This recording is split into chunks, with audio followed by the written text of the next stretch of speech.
ഇച്ച, ഞാൻ കിടക്കുവാന്നേ, വല്ലാത്ത തലവേദന. ഇച്ച വരുന്നില്ലേ?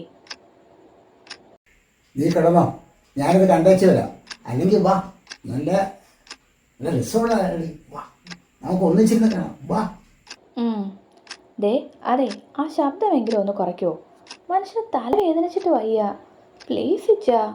എടി, ഈ ഇത്രയും ശബ്ദത്തിൽ കേട്ടാൽ അതിനൊരു ഗുമ്മുള്ളൂ. നല്ല രസമുള്ളതാടി. നീ അല്ലേ നീ വരുന്നില്ലെങ്കിലേ നീ ആ ഡോറ് ക്ലോസ് ചെയ്ത് കിടന്നു. ഓ, ആരോട് പറയാനാ?